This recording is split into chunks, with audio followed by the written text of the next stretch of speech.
Like it's raining. And now that it's getting cold though, do you think that it's important for people to get out, go exercising in the rain, even though it's really cold? Well, a lot of people would say yes. So here's the question. Does movement come first, or is it food alteration that comes first? And does that priority change due to the season? So what factors might change whether a person's focus is movement versus food? Well, in the winter, everybody wants to stay at home, stay warm generally, and eat stodgy, carb-heavy food because it makes them feel nice. Because the body's in its natural rhythm to go into hibernation. They're like bears.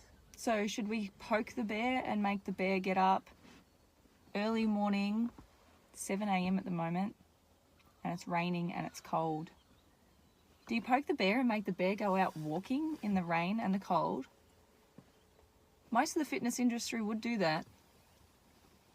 But do you think that would stress out a bear that's meant to be in hibernation to push them to exercise in the morning in the winter? Well, I think there's a couple of different sorts of people that wouldn't like to necessarily get up in the dark and the cold. I think the early bird gets the worm. There's not a lot of birds out at the moment. I think it's a bit of a false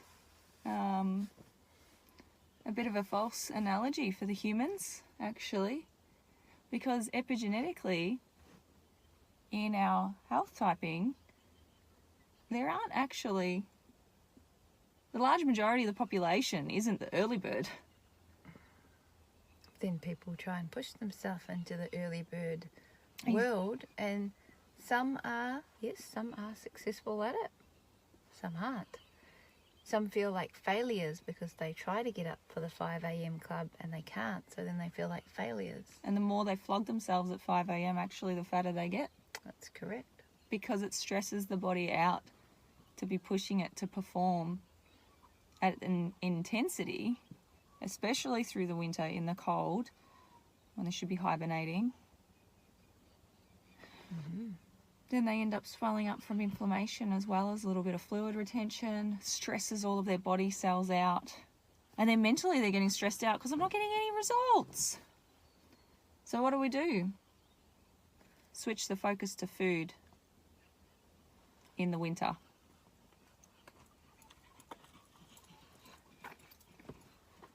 There's some birds walking around. So if we switch the focus to food, then we're making sure that we're not overeating as well. It's very easy to overeat in the winter because you slow down. So it's mindfully putting that energy into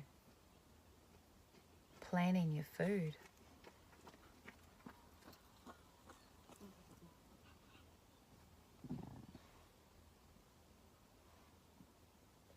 That was an interesting bird.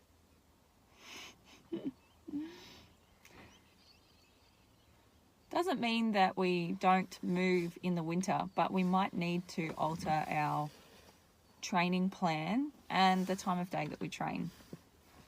We still have quite a nice amount of sunshine coming through in the afternoon. Lunchtime walks, keep those bodies moving. I think something that we don't speak about a lot is actually the natural rhythm of the body that does put on 1 to 2 kilos during the winter of body fat as an insulation, which should naturally fall off in the spring. The problem is the cycle of our society at the moment is that body fat goes on because we're going with all the stodgy winter foods. Exercise does reduce in the winter. Everybody's like, don't want to go outside. But then that doesn't come off in spring. And so it ends up being a compounding weight gain. Especially where we are in Victoria, because as soon as spring comes around, you got spring carnivals and the horse racing starts, and as soon as there's a little bit of a nicer day, because it can get quite bleak here, people are out boozing in the sun. Boozing in the sun. The time when you should be frolicking in the sun and dropping off that kilo or two. You go straight heavily on the booze, celebrating the sun. And you have fallen to the traps of, well, it's winter time, therefore I drink this particular alcohol. Now it's summertime, so I look forward to drinking this particular alcohol. It's interesting to watch the way people behave through the seasons when it comes to celebrating by themselves on the couch with a box of pizza. Or having a bad day and Stressful drowning it day. out with alcohol and a box of pizza. Yes. I had a bad day, so I deserve to have this whole pizza to myself, which is that really something you deserve? I think you deserve to be healthy and well. Yes. I have a client who, whenever this particular client has a bad day, just wants to go to McDonald's. I said, oh, how does that help you? But it does. It does help me. Psychologically, in the moment. In the moment. But then the backlash, a few hours later, yes, guts ache, that's right. feel like shit, Can't sleep. And then that just makes the next day. Still hungry. Can eat whatever those meal things are. Eat one of those and still be hungry. It's because there's nothing to it. There is nothing to it. Just junk in a bag. Junk in a greasy bag. So, what do we focus on in the winter if we're not moving as much and we're focusing on our food? What are we doing with our food to increase the satiation? There's a few... Doesn't come with a loaf of bread. Because people think, I haven't had enough to eat, so I need to feel full, which is actually bloated and puffy, and will devour the loaves of bread. And it took me a long time to learn that feeling full was actually bloat. And now, when I acknowledge that I've had enough, it's a totally different feeling to what I thought full was before. And when you actually listen to your body, and chew enough for your brain to register that you're eating, the feeling of full is more a density in your stomach rather than a expansion feeling in your stomach. I think a lot of people don't know the difference.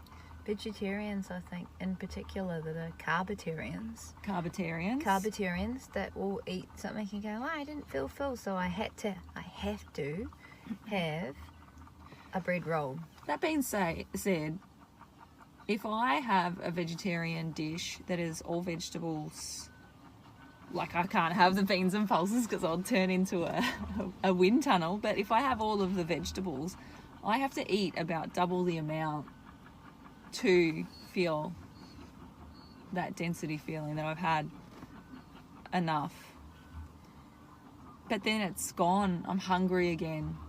An hour later. The protein really does give you satiation, and that's why I think the vegetarians seek for a lot more bread, and a lot of them, in my experience that I've worked with, filling up on bread or pasta, lots of white rice,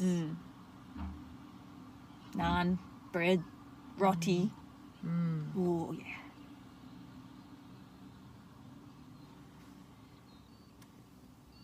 So we need to make sure we have dense protein, but also think your body is in hibernation mode.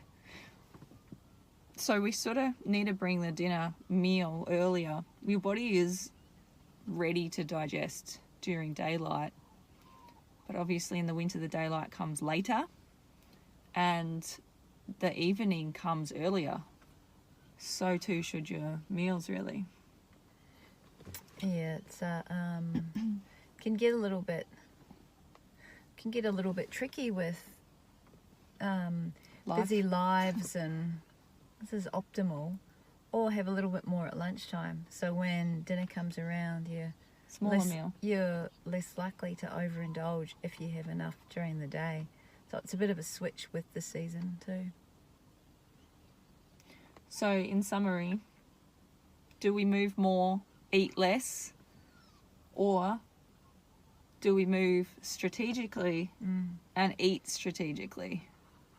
To get through winter without feeling, and this is to use a lot of my clients use, where they just feel meh after winter because of all of the stodginess that they're eating. So strategy, have a strategy, have a plan. Have a plan, and more importantly, have accountability.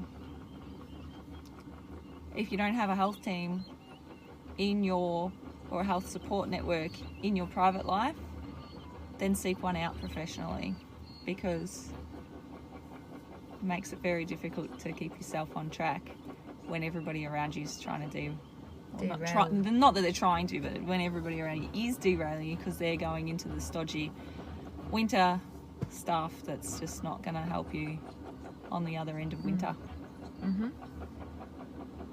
going to get eaten by an excavator. Got an excavator coming to get us, so we'll leave you with that thought. Happy winter morning.